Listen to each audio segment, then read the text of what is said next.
Bismillahirrahmanirrahim. Assalamualaikum warahmatullahi wabarakatuh. Waalaikumsalam warahmatullahi wabarakatuh. Terima kasih Ibu Bapak udah meluangkan waktunya untuk berkumpul dalam kegiatan diseminasi aksi nyata modul 1.4 ini tentang budaya positif. Saya bersama Bu Rini Kurnianti, saya Sintani, kenalkan dan sudah kenal ya Ibu Rini Kurnianti. Kita akan sharing ya Ibu Bapak mengenai budaya positif.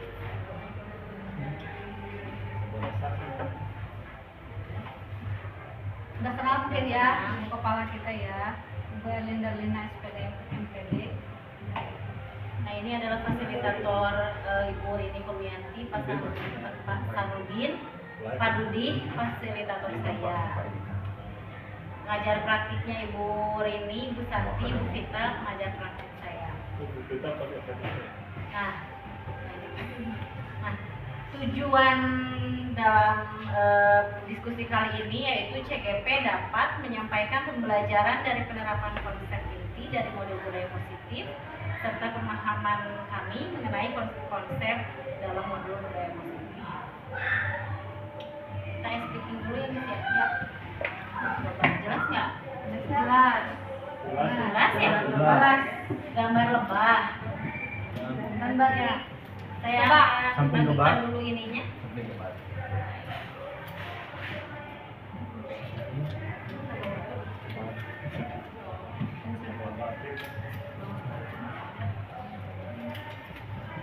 Tebak kata ya. Kita akan ice breaking dulu. Coba dari gambar yang Ibu Bapak lihat, kira-kira apa nih tebak katanya yang muncul? Ini tuh huruf A dan T-nya. A-nya dicoret. Ya, lebih Ini baik. ya biar jelas. Diganti menjadi I. T-nya juga dicoret. Coba yang sudah Lebih ketemu baik, jawabannya lebih bisa baik. ditulis di sini. Jangan bawa ke rumah ibu ini. Oh, Udah lebih baik kita buku. Lebih baik. oke. Berarti yang paling pertama jawabannya baik. Oke, next. Bentar. Paham kan tadi? Paham. Jawabannya Lebih baik. pusing ya? Enggak, saya langsung. Kalau pusing berarti Anda berpikir. Iya. Saya nggak foto. Kemudian di sini ada satu S-nya dicoret, wayang, Y-nya dicoret menjadi S. Ini ayam, M-nya Sayang. dicoret jadi H. Aku sayang ayah. Aku sayang ayah. Gampang kan ekspresinya ya? Gampang. Jadi ini penyeledotan ya? Ya. Oh, penyeledotan. Jadi Bahasa apa namanya biar konsentrasi di siang hari. Oh iya dong. Setelah berolah-olah dan bahagia. Ya. Sayang. Nah, kita ke materi aja langsung ya, Ibu Bapak. Boleh. Disiplin positif ini mempunyai tujuan yaitu untuk menanamkan motivasi kepada semua siswa kita agar mereka menjadi orang yang mereka inginkan dan mereka juga dapat menghargai nilai-nilai yang mereka yakini. Motivasi ini juga berasal dari diri siswa atau internal sehingga akan berdampak jangka panjang dan tidak akan mempengaruhi dengan adanya hukuman dan hadiah. Nah, dalam teori motivasi, yang pertama tujuannya itu motivasi adalah untuk menghindari ketidaknyamanan atau hukuman. Maksudnya yang ini kan biasanya kita punya motivasi untuk hadir ke sekolah tepat waktu, betul Ibu Bapak? Kalau kita ya, kalau siswa mungkin untuk menghindari hukuman, untuk menghindari ketidaknyamanan, kemudian Kalau kita untuk mah karena keterpanggilan. oh, masya Allah, ya. Panggilan jiwa. Kemudian yang kedua, motivasi ini juga untuk mendapatkan imbalan atau penghargaan dari orang lain.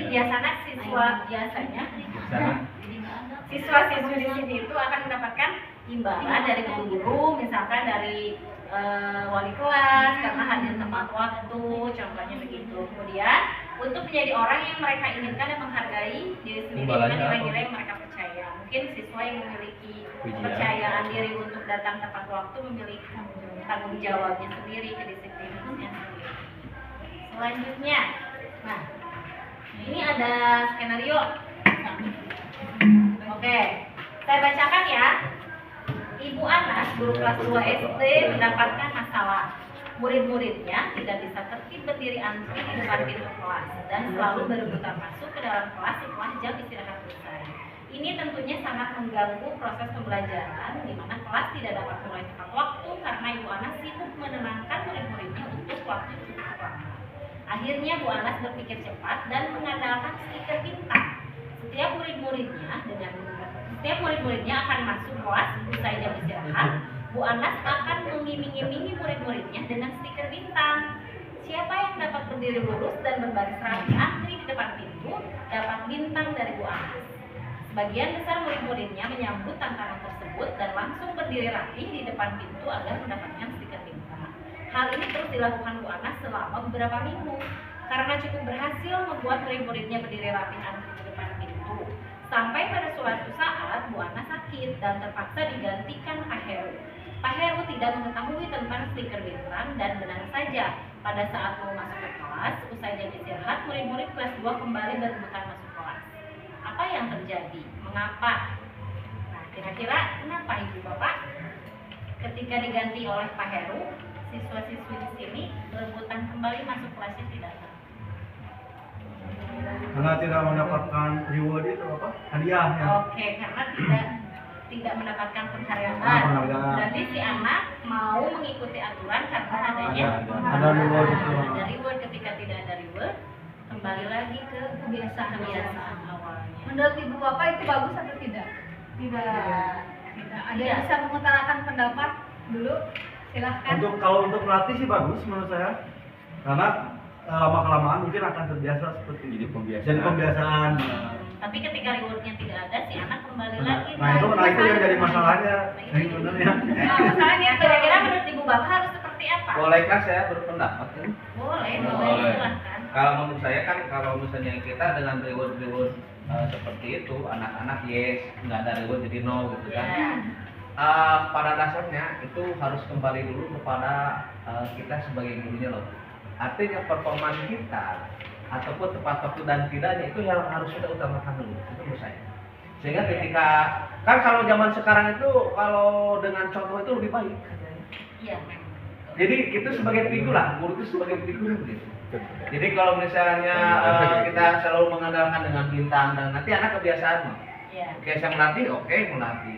Cuma di sisi lain kan anak nggak semuanya karakternya sama pengen dengan bintang-bintang terus, ada juga yang enggak. Makanya itu harus back to basic lah kita dulu. Bagaimana supaya mereka itu melihat kita itu senang gitu kan ketika ada kita udah well gitu kan anak-anak jadi antusias ya. Antusias. Mungkin bisa diganti. Iya. Silakan. Bintangnya diganti sama bulan. Nah, itu bisa juga. Itu jadi inisiatif juga loh. Betul. Pak Fadli, silakan. Menurut saya itu anak-anak ketika tadi itu Bu Anas ya, Iya. kemudian digantikan oleh Pak Pak Heru. Heru. Mungkin di sini Bu Anas memberikan motivasi secara eksternal dari anak-anaknya gitu ya. Ya. Sehingga ketika Bu Anasnya tidak hadir dan diganti oleh Pak Heru, maka motivasi tersebut hilang di anak-anak. Nah, maka untuk kedepannya mungkin Bu Anas itu harus bisa menerapkan bagaimana faktor intrinsik motivasi dari anak tersebut, sehingga ketika ada bintang, ada reward ataupun tidak, pasti akan tetap berjalan disiplinnya. Oke. Hey. Nah, kita berbicara penghargaan ya tadi, bahwa penghargaan ini adalah bentuk pengakuan atas pencapaian siswa dalam belajar. Memberikan penghargaan kepada siswa dapat meningkatkan motivasi belajar dan memberikan rasa percaya diri kepada siswa. Nah, penghargaan juga dapat memotivasi siswa untuk terus berusaha dan lebih berprestasi. Penghargaan dapat diberikan dalam bentuk pujian, hadiah, atau bentuk lain yang sesuai dengan prestasi siswa. Nah, kira-kira Ibu Bapak suka memberikan penghargaan seperti apa bentuknya? Ke siswa. Kebanyakan pujian ya. Pujian. Contohnya gimana? Good job. Ada yang suka memberikan permen atau Mas Hamim, hadiah? Mas Hamim suka ya? Mas Hamim suka Mas ngasih Hamim, apa? komen. Oh, Mas Hamim, Pak Hamim. Pak Hamim Ya. mungkin Iya. pernah memberikan hadiah atau mungkin Penghargaan apa kan? stiker. Tepuk tangan saja. Oh, Tepuk Tapi gini loh, sebentar ya, kita itu jangan terjebak karena ini kebetulan dulu penelitian saya tentang reward and punishment ya. Oh ya. Jadi untuk guru dihindarkan untuk memberikan reward dalam bentuk barang. Oke. Karena kalau dalam bentuk barang, nanti anak itu kalau nggak ada barang yang diberikan sebagai reward, itu anak Loyo ya? respon. Kayak puasa ini mungkin ya kan? Seperti tadi. Kan bisa dengan bahasa, dengan verbal ya. Iya. Verbal bisa misalnya bagus kamu luar biasa gitu kan, motivasi gitu kan, dan lain sebagainya, itu mungkin lebih baik dibanding memberikan reward dalam bentuk barang. Betul. Setuju Lanjut sekali. ya. Selanjutnya. Setuju. Nah, hukuman adalah bentuk konsekuensi atas perilaku siswa yang tidak sesuai dengan aturan atau norma yang berlaku. Hukuman dapat membantu membentuk perilaku siswa agar lebih baik dan mengurangi perilaku negatif.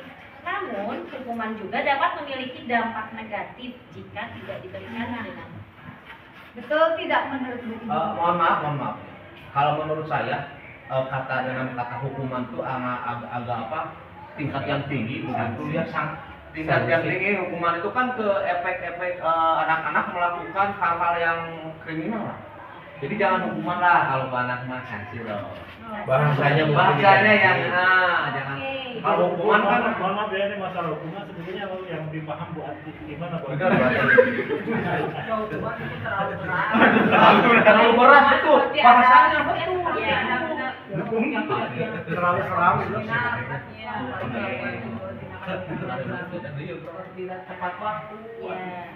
Tapi kalau Kalau anak-anak kemarin saya ini loh, Gimana? pernah mengalami di kelas nih ada permasalahan anak. Saya tanya nih, kalau kamu melakukan kesalahan maunya diapain? Anak-anak bilangnya hukum Bu. Nah, tapi anak kan belum paham begitu jelas apa itu Iya. kata hukumnya seperti apa. Jadi kita harus sosialisasi. betul, ya. saya sepakat gitu. terlalu familiar mungkin ya, Konsekuensi atau mungkin konsekuensi atau sanksi. Sanksi aja, konsekuensi lah. Ya, betul. Nah, coba kita bahas ya. Hukuman atau konsekuensi di sini ada skenario lagi.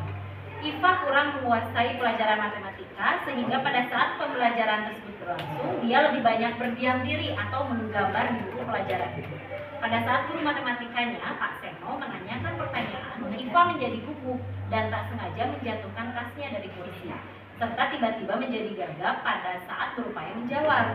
Seluruh kelas pun tertawa melihat perilaku Iva yang bicara tergagap dan terkejut tersebut. Pak Seno pada saat itu membiarkan teman-teman Iva menertawakan Iva yang tergagap dan malu luar biasa, dan malahan minta Iva untuk maju ke depan dan berdiri di depan kelas sambil menunjuk hidungnya karena tidak bisa menjawab pertanyaan Pak Seno. Kelas semakin gaduh dan anak-anak pun tertawa melihat Iva di depan kelas memegang ujung hidungnya. Nah, ini masuknya Kira-kira ke dalam apa nih? Hukuman atau konsekuensi yang ini? Kalau ini maksudnya hukuman Bu, itu bisa aja mental anak kena ya, dari psikisnya apa kejiwaannya, karena menurut saya ini Pak siapa? Pak Seno ini porsinya terlalu berlebihan. Ya. Jadi bisa memecahkan apa, bukan memecahkan, mendownkan Oh ya. mental anak Mental. tersebut. Oke, jadi hubungannya dengan mental ya Pak Fajar ya. Berarti ini masuk ke hukuman gitu bapaknya. Hukuman. Hukuman Ini ya. terlalu berat, porsinya terlalu over gitu.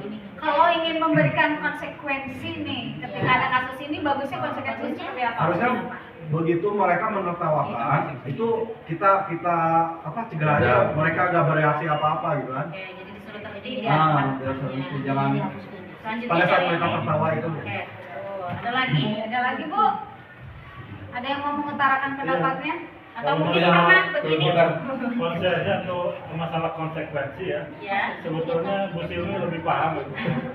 Ya betul.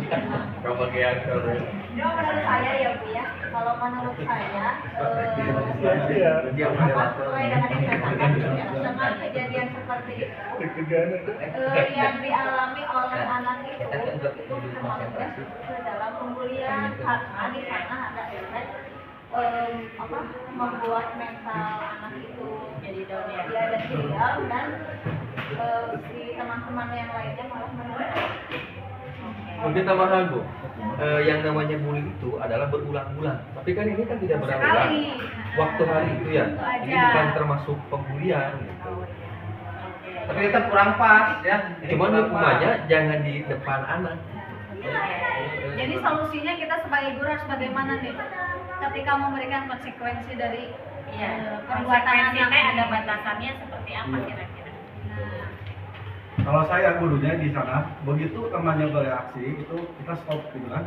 Mereka suruh diam aja gitu. Terus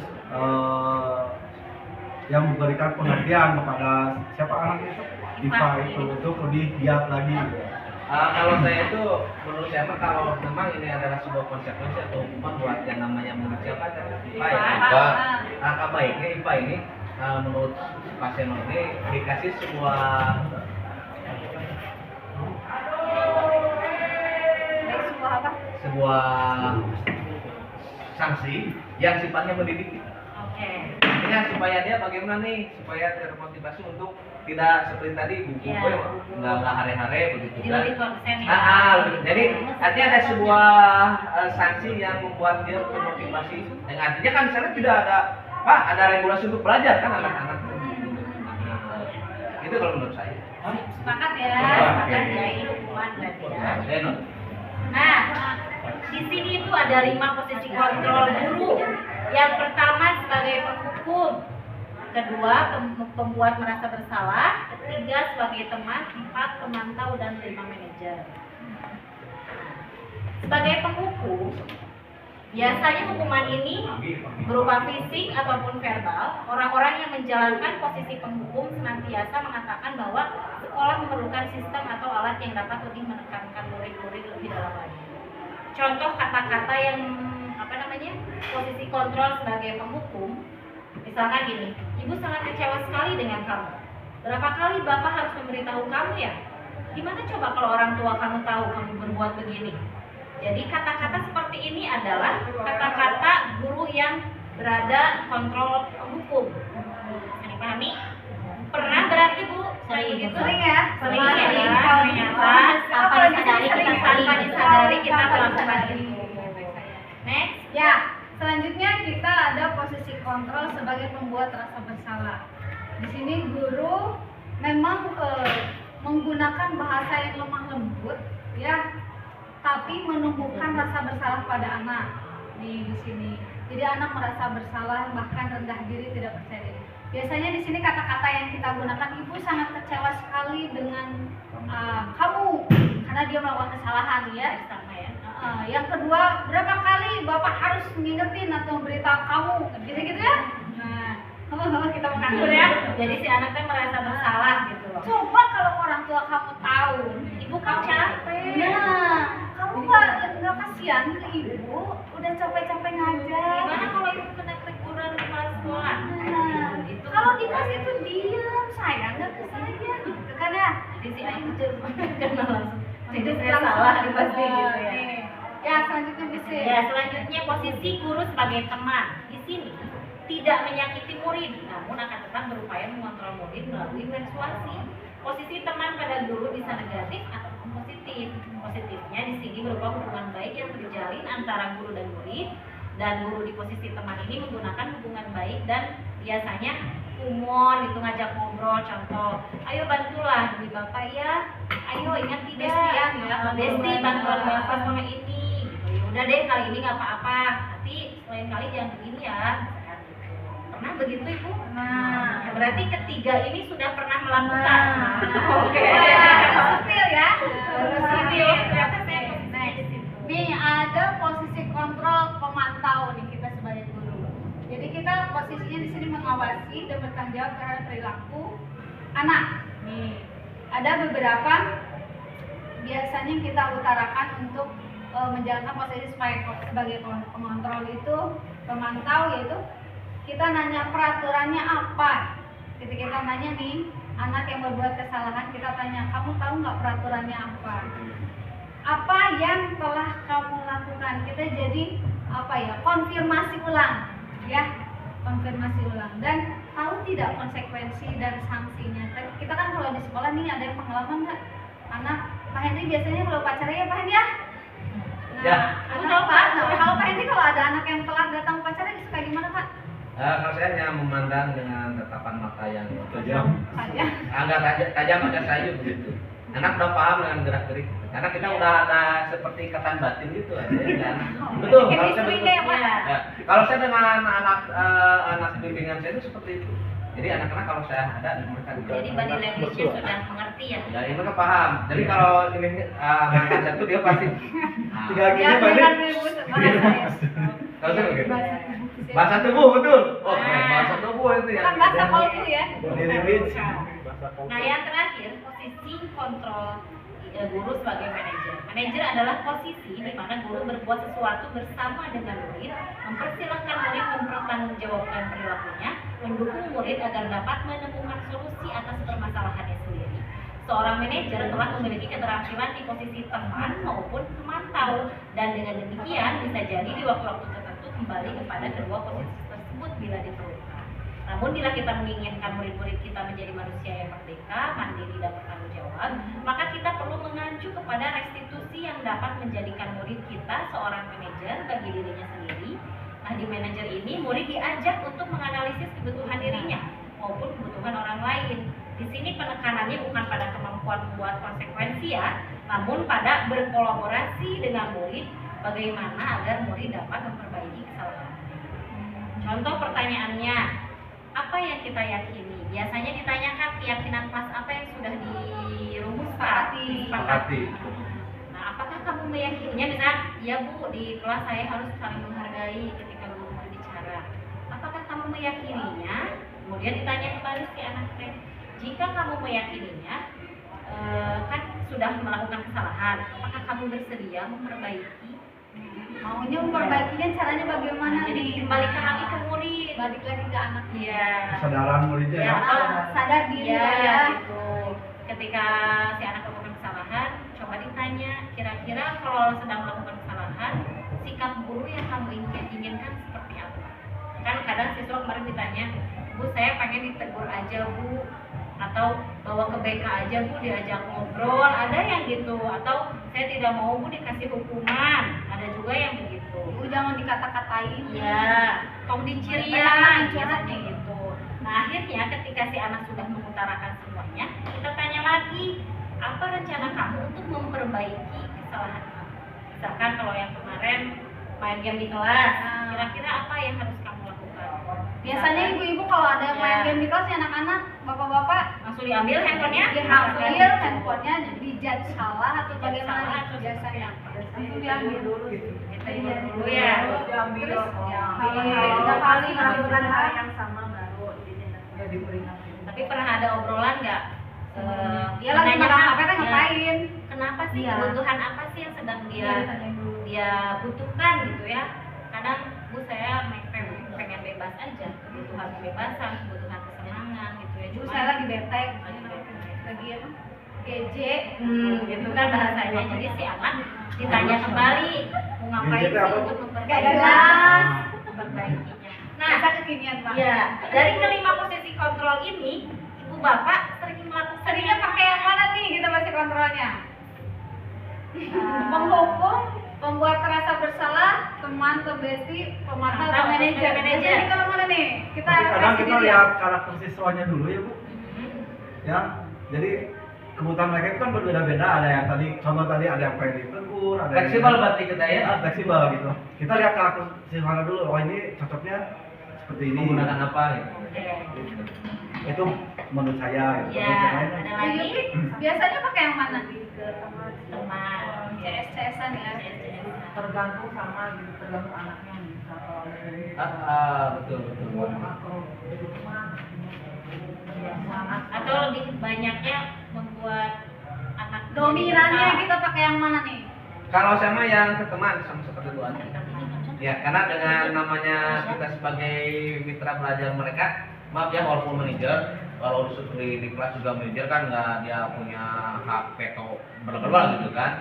Jadi kalau misalnya dia kita, saya lah sebagai mitra mereka, mereka itu asik belajar yang Kalau kita menggunakan yang sebagai teman, gimana kalau anak itu melakukan kesalahan yang sama terus menerus? Nah, jadi ada positif negatifnya. betul. Kalaupun mereka melakukan hal yang yang demikian, itu yang saya ini berdasarkan bukan penelitian analisa saya ketika di Pengalaman lapangan. ya? Pengalaman.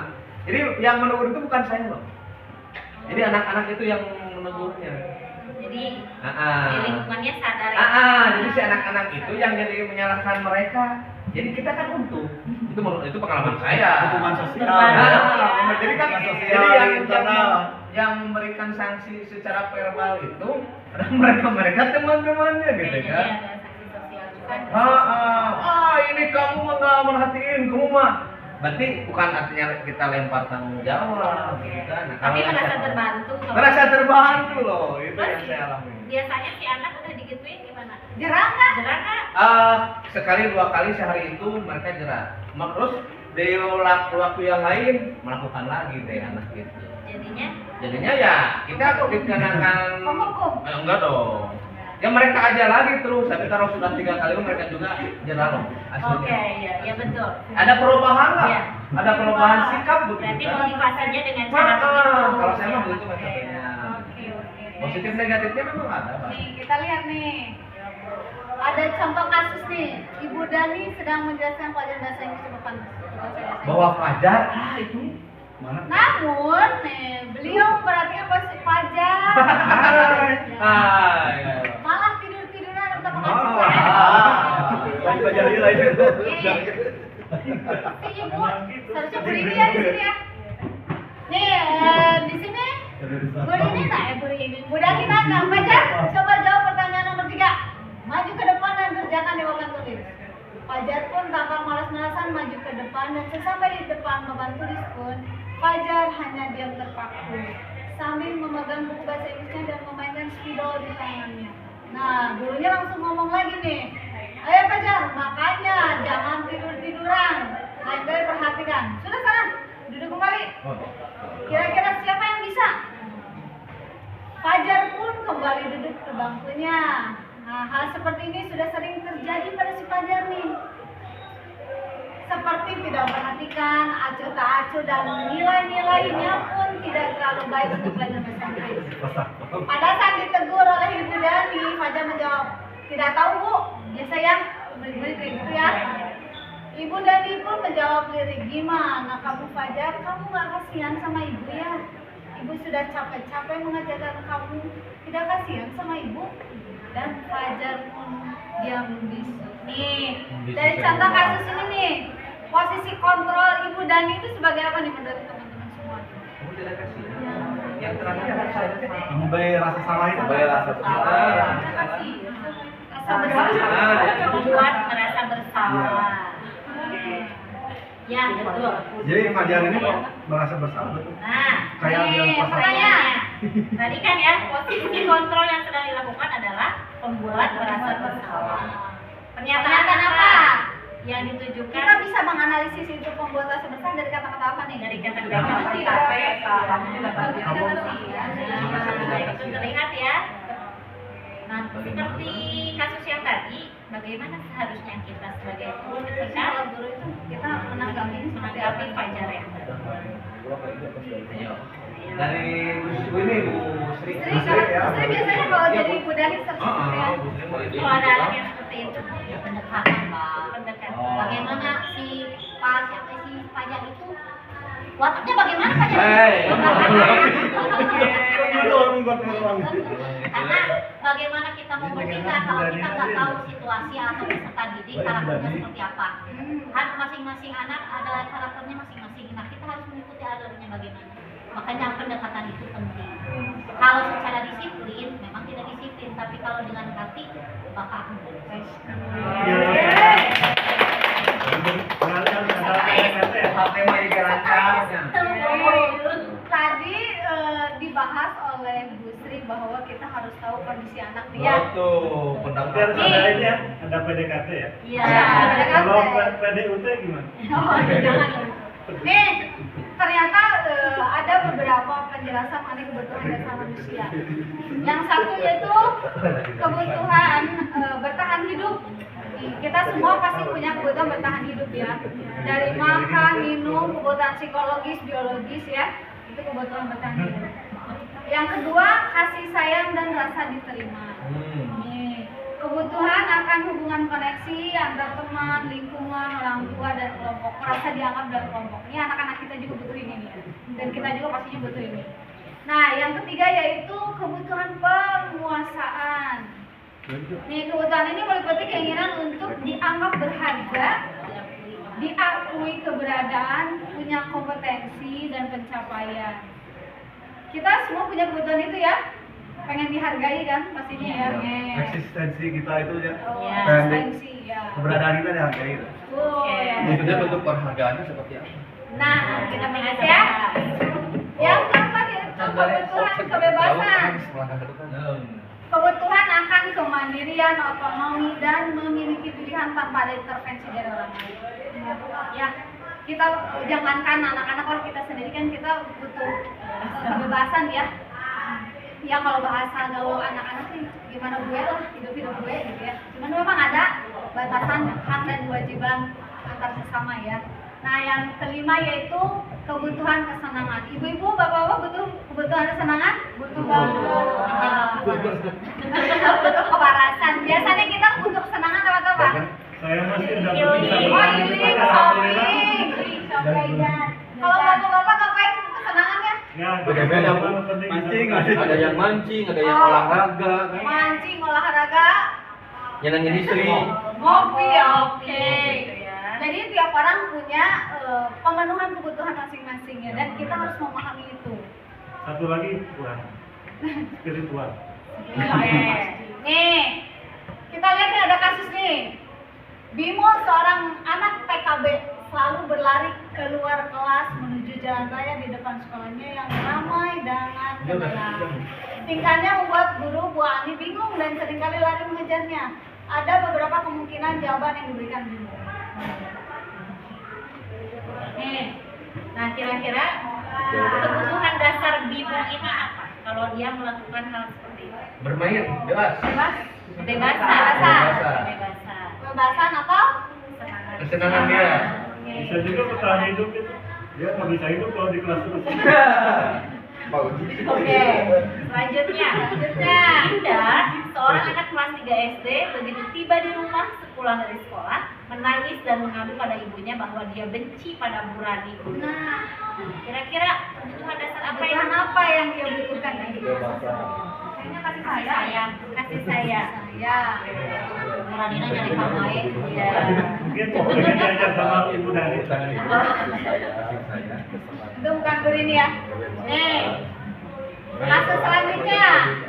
Tahun ini Dimas genap berusia 17 tahun. Usia penting. Ya senang sekali ketika ayahnya mulai mengajarkan cara menyetir mobil. Setiap akhir pekan dia berlatih menyetir. Dia senang sekali berlatih sampai akhirnya dia bisa menyetir mobil dengan baik dan lancar. Ketika ibunya bertanya pada Dimas, apa yang membuat dia ingin bisa menyetir mobil? Dimas menjawab, nih, seperti apa nih? Pemenuhan kebutuhannya, kebutuhan apa yang dia mau nih? Kebebasan. Keberadaannya apa? Yang eksistensi itu keberadaannya itu diakui gitu. Penguasaan buat Nah, kekuasaan. Terus? Kekuasaan benar. Kebebasan. Hah? Jadi dia merasa dihargai setelah usianya 17 kan? apa yang diakui kalau udah 17 tahun Ah, ya. kan Boleh dia jadi merasa gitu. ada dikasih kepercayaan bahwa dia itu udah gede, udah apa. Kalau di BK mah tepuk salut. Salut salut. Salut salut. Salut. Nah, Jadi selalu nih sekarang ini ada istilah yang sering kita dengar ya, Ibu Bapak. Kemarin juga ya kita ditagih kayak kita Kemarin kita ditagih ya. udah Ibu Bapak. Oh, no. Nih, kita akan membahas selanjutnya tentang keyakinan kelas. Nih, mungkin secara praktek kita semua secara otodidak sudah melakukan ya. Nah, kita sekarang berusaha mempelajari lebih dalam nih tentang keyakinan kelas. Di sini dijelaskan bahwa keyakinan kelas itu bersifat lebih abstrak daripada peraturan dan lebih rinci dan nyata ya untuk diaplikasikan. Yang kedua, keyakinan kelas berupa pernyataan-pernyataan universal. Yang ketiga, pernyataan keyakinan kelas selalu dibuat dalam bentuk positif. Ya, harus dalam bentuk positif. Yang ketiga, selanjutnya, nih tidak terlalu banyak katanya nih. Keyakinan kelas itu tidak terlalu banyak poin-poinnya, sehingga mudah diingat dan dipahami oleh anak. Selanjutnya, disampaikan dan diterapkan di lingkungan sekitarnya, dan semua anggota kelas ikut berkontribusi dalam pembuatan keyakinan kelas, dan anggota kelas bersedia meninjau dan evaluasi keyakinan kelas yang sudah disepakati bersama. Nah, selama ini ibu bapak membuat keyakinan kelas itu seperti apa? Tahapan-tahapan prosesnya nih. Bisa diberi contoh? Kan saya nanya dulu deh. Melibatkan anak. Melibatkan anak. Ya. Terus. Anak-anak mulai menyebutkan hal yang boleh dan tidak boleh. Oke. Terus. Saya balik dulu bertanya. Karena tadi itu pertanyaannya, jadi saya yang tanya. Coba dianggap serius. Pernyataan keyakinan kelas itu jangan dibuat terlalu banyak ya. Jadi yang mana? Ya poinnya. Keempat sudah ya. Pernyataan kelas buat jangan terlalu banyak. Sementara kalau ada semua anggota kelas hendak ikut berkontribusi. Iya. Nah ini dilematis dong kalimat pernyataan ini. Jadi kalau bisa itu yang jangan terlalu banyak jangan diadakan. Karena di saat di bawah itu kan seluruh anggota Ya, meninjau kembali. Kan nanti dirangkum loh Pak. Dirangkum, Pak. Jadi Kalau masukan prioritas. dari anak-anak kita rangkum menjadi poin-poin penting. Ya. Misalkan yang satu tidak boleh keluar kelas pada saat jam kosong. Jadi kalau spesifiknya pas lagi KBM gitu? Biasanya dilakukan ketika Luar. awal. Enggak, maksudnya keyakinan bikin suatu peraturan dalam kegiatan belajar mengajar apa di luar KBM? dalam belajar mengajar. Dalam belajar mengajar. Ya, sebagai guru kan harus punya kesepakatan bersama ya. Jadi bukan hanya wali kelas saja kan? Bukan hanya wali kelas Mata saja. pelajaran. Oke, ini coba kita lihat nih. Ini nilai-nilai kebajikan universal yang bisa kita pakai untuk Banyak ya. menentukan. Peduli, kalau peduli kan bisa berbagi. Kita kan bikin keyakinan kelas itu dari ini. Belajar kebajikan nanti dikembangkan kembali ya. Betul. Oke. Belas kasih betul. Nih, saya sudah bagikan sticky note-nya ya. Masih ya. Habis. Di sini nomor 1, 2, 3, 4, 5, 6. Menurut ibu bapak, urutan mana dulu tahapan-tahapan dalam menyusun keyakinan kelas. keyakinan kelas? Oh ini nggak kelihatan ya? 1, 2, 3, 4, 5, 6. Kira-kira langkah pertama Memberikan kesempatan kepada siswa untuk menjelaskan tentang peraturan yang perlu disepakati kelas. Boleh ditulis dulu Jangan sticky lima. note-nya. 1, 2, 3, 4, 5, 6. Silakan tulis Iya. nomor. Urutan berarti ya. urutannya. Urutannya. Langkah-langkah membuat keyakinan kelas. Kira-kira yang ibu lakukan di kelas. 4, 5, 4. Emang nggak suka nyatet? Nggak apa. Tiga. Kamu ya udah. 5, 4. 3. Kemudian 3. Dua. Kemudian 5, 6. Dua. Kemudian Tulensinya siapa nih?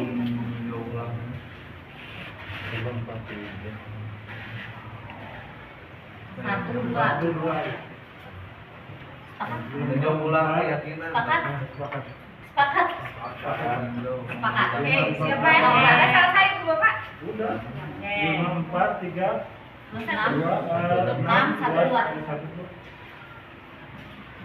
Siapa? Siapa yang mau? Kalau saya mah 5, 4, 3, 2, 1, 6. Ya. 5, 4, Tiga.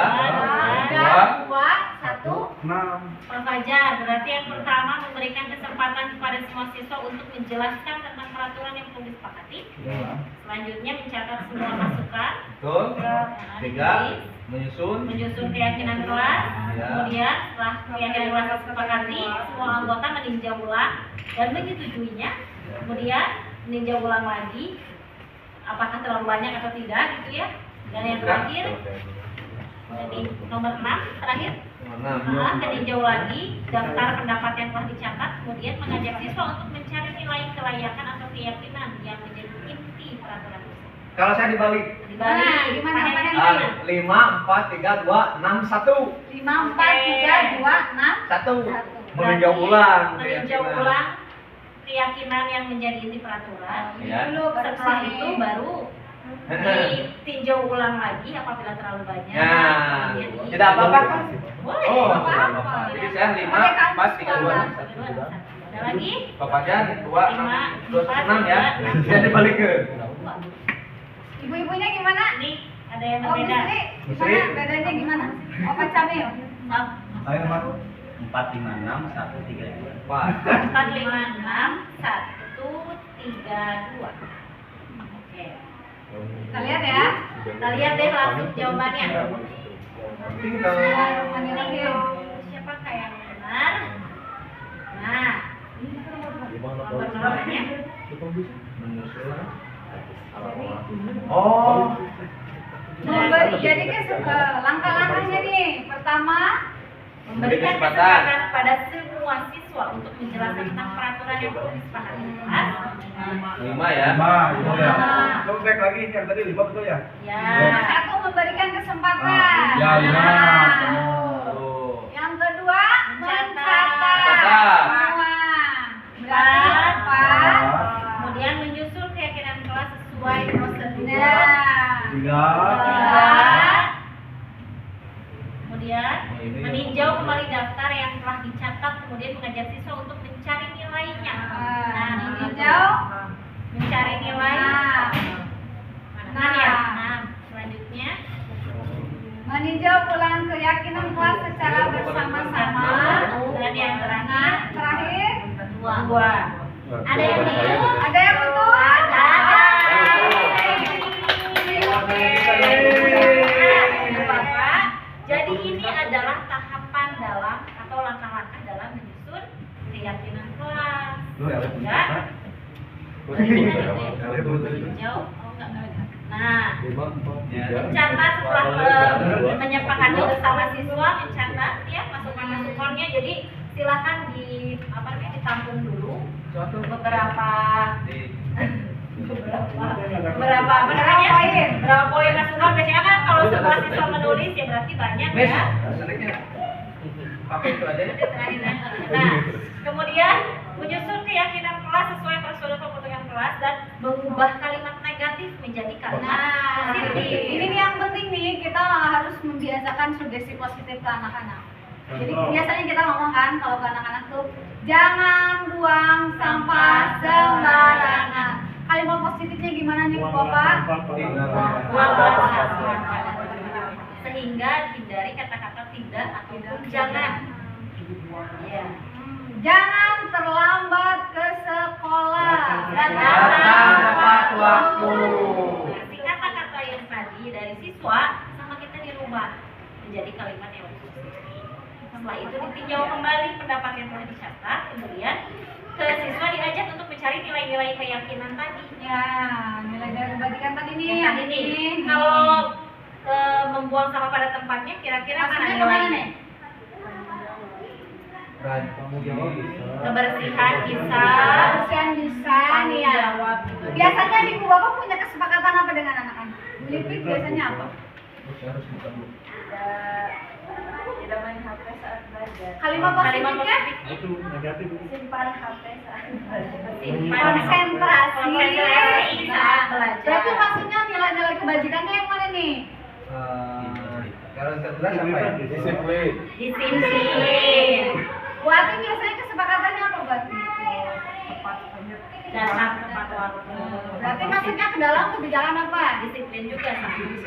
2 poin tadi sudah dalam satu nilai. Peduli terhadap teman. Nah, apa? Pak Padli apa tadi? Apa? Pak Padli apa Pak Padli? peduli terhadap teman. Kalau saya lebih ke responsibel tanggung jawab ya. Tanggung jawab. Kayak pengerjaan tiket kelas. Biasanya kalimat positifnya Kalimat positif dalam biasanya apa kegiatan yang kelas. Melaksanakan tugas atau kewajiban Oke. sebagai siswa gitu kan. Sebagai ya tiket Tiket. kelas. Ada yang membuat kesepakatan nilai tenaga rasa nggak?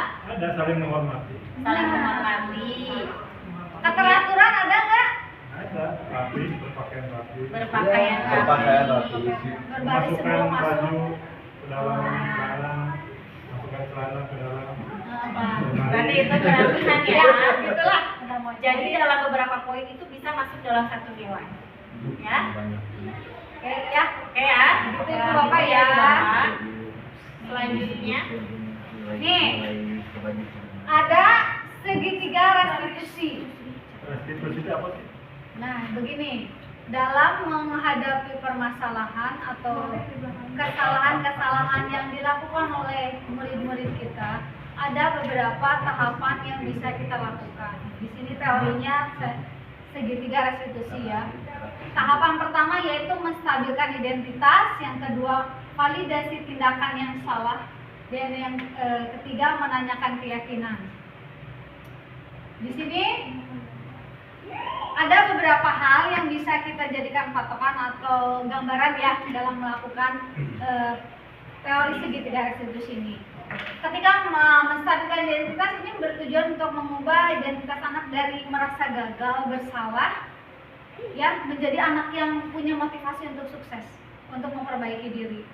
Dan ini biasanya kita kurang bisa mengontrol. Ketika anak membuat kesalahan, kita langsung judgement bahwa kamu salah. kembali lagi ke 5 positif. Iya, kan kita ya saya pribadi ya mengevaluasi diri seperti itu ya.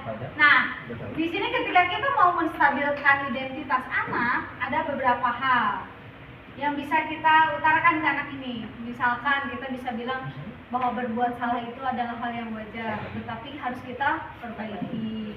Nih, tidak ada manusia yang sempurna gitu ya. Dan kita juga guru nggak sempurna ya, punya kekurangan. Nah, ini bapak atau ibu, kita nggak tertarik kamu salahnya. Siapa yang salah? Yang penting kamu bisa memperbaiki diri. Ini kita tahapan dalam menstabilkan identitas anak. Jadi si anak lebih tenang.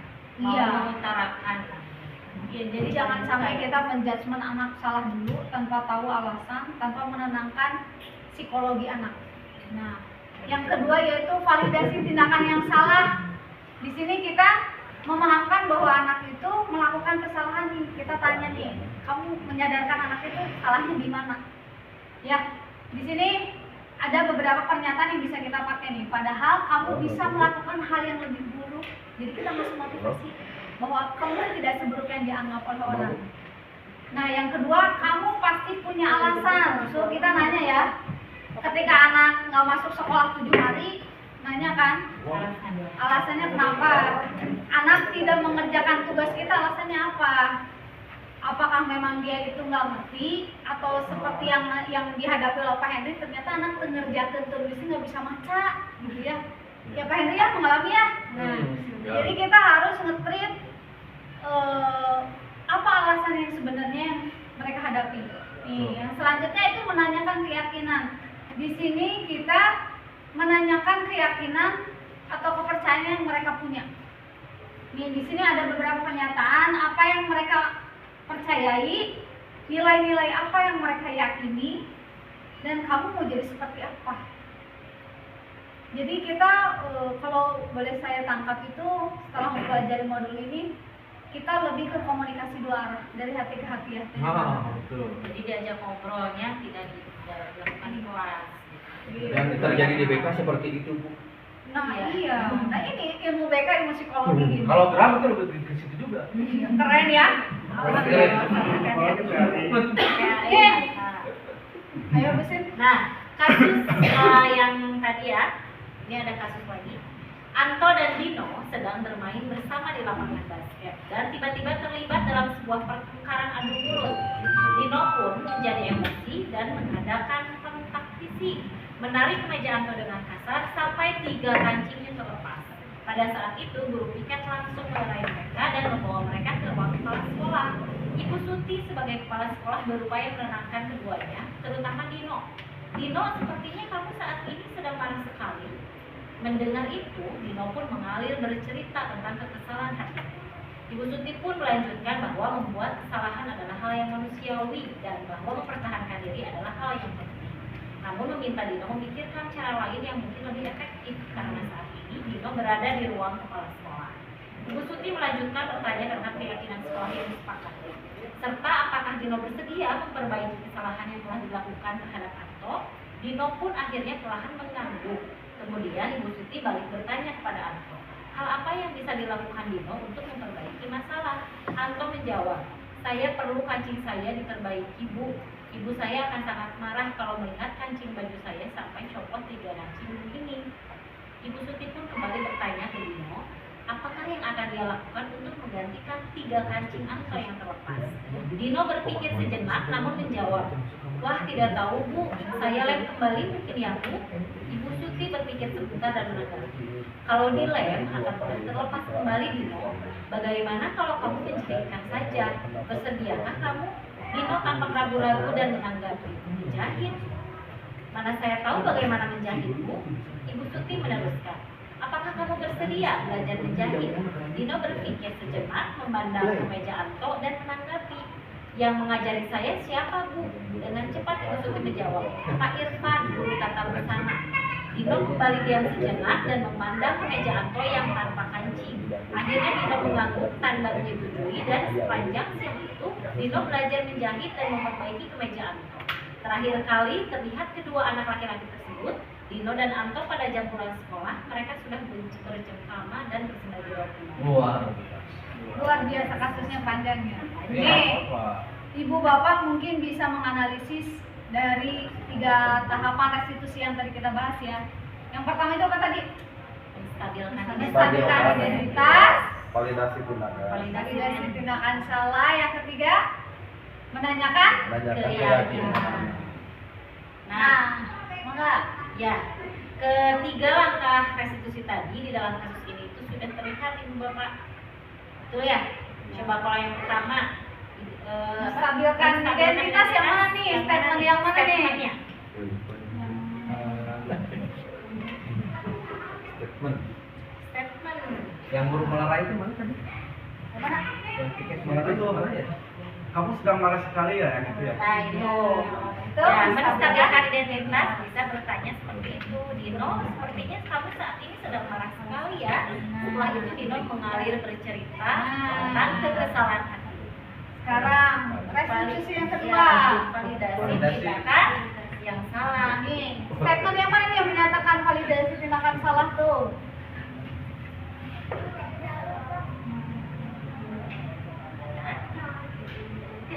Krik. Yaitu Bertanya sama Ibu Suti berbicara bahwa membuat kesalahan adalah manusiawi. Itu masih tahap yang pertama ya. Nah, validasi tindakan yang salah. Apakah Dino bersedia memperbaiki kesalahan yang telah dilakukan terhadap Anto? Validasi tindakan yang salah. Itu ya, betul ya? Kemudian Dan yang itu Bu, yang kemauan si korban itu mana tadi? mana-mana. Yang kancing siapa yang diperbaiki? Validasi itu ya? Bukan. Keyakinan. itu keyakinan ya. Keyakinan. Enggak, yang- Menanyakan keyakinan. Yang saya menginginkan kancing saya kembali. Oh, Anto ya? Nah, Saya perlu kancing saya diperbaiki Bu. Ibu saya akan marah kalau melihat baju saya tanpa kancing. itu Itu validasi ya? itu juga dalam bentuk validasi apa namanya? Kesalahan validasi Ya. kesalahan. Nah, yang terakhir baru keyakinan. Mana menurut Ibu Bapak statement mana yang menanyakan keyakinan? Menanyakan keyakinan yang mana? Apakah kamu bersedia belajar yang menjadi keyakinan sekolah yang sepakati? Nah, jadi Gimana Bu Sri? Gimana Bu Sri? Coba Bu Sri, Bu Sri.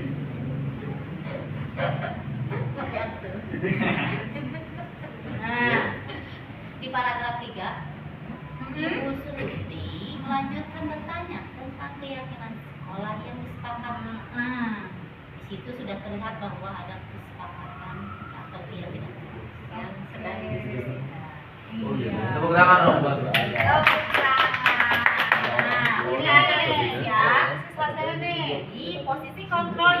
diperhatikan oleh kepala sekolah Ibu Suti tadi itu adalah manajer. Hal ini kita bisa cek dari apa yang dilakukannya, yaitu dengan langkah segitiga restitusi tadi. Dia dibahas menstabilkan identitas. Dino pun mengalir bercerita tentang kesalahannya, melanjutkan bercerita Bu Suti bahwa kesalahan itu adalah hal manusiawi tadi ya. Kemudian meminta Dino untuk memikirkan langkah lain yang mungkin lebih efektif ya. Kemudian validasi tindakan, menenangkan keduanya, terutama Dino. Nah, Dino sepertinya kamu saat ini sedang marah sekali. Itu validasi tindakannya. Yang terakhir menanyakan keyakinan tadi itu Bu Uci, tentang keyakinan sekolah yang disepakati itu apa, ditanya kepada siswa. Dan solusi yang mau Solusinya diambil apa? Yaitu si Dino mau belajar menjahit kepada Pak Irfan untuk memperbaiki kancing sih, atau tadi akhirnya mereka kembali berdamai. Jadi ada solusi yang ditawarkan dan dijalankan bersama-sama. Itu mungkin ya. Pernahkah ibu bapak berada di posisi manajer? Nah, Sering? Pernah atau sering? Teman. Teman. Lebih banyak teman. Ternyata selama ini kita belum sampai di situ ke posisi kontrol, Masih dalam proses. masih ya, dalam progres. sesuai perjalanan waktu. Iya. Terima kasih.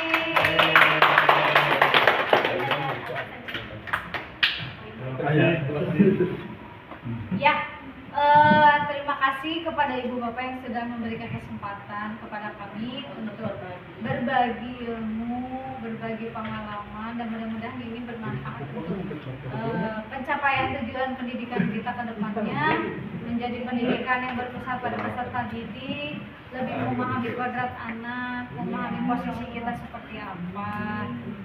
Ya, jadi kita juga mungkin dari kelima posisi kontrol tadi banyak istighfar ya Miss ya. Oh, jadi banyak refleksi diri. Ternyata selama ini kita melakukan hal yang kurang tepat. Lebih baik kita juga masih belajar ya Miss ya. Masih banyak kekurangan. Ya, modul-modul yang dipelajari ternyata saya masih belajar. luar biasa. Kak Ibu Bapak juga luar biasa dalam melakukan keyakinan kelas juga. Tepuk tangan buat semuanya. Kalau saya biasanya juga. Oke, kalau tidak ada pertanyaan, Ya kendaraan Pak. Ditutup berapa Ustaz? oke, kalau tidak ada Ibu Bapak, terima kasih banyak sudah meluangkan waktunya kita berdiskusi secara terbuka tadi ya Miss yang mengenai budaya positif. Mudah-mudahan kita sebagai guru selalu memberikan contoh budaya positif di kelas, di sekolah, ya. Terima kasih banyak. Mohon maaf apabila ada perkataan atau sikap yang kurang berkenan. Dan tutup ya. Pak Ayi bisa tutup dengan doa. Mohon doa, mohon doa. Panjang apa yang kita lakukan hari ini bermanfaat. Pertama untuk diri kita sebagai ibu, pengetahuan, kemudian anak-anak kita semoga semakin menjadi anak-anak yang soleh-soleh. Amin.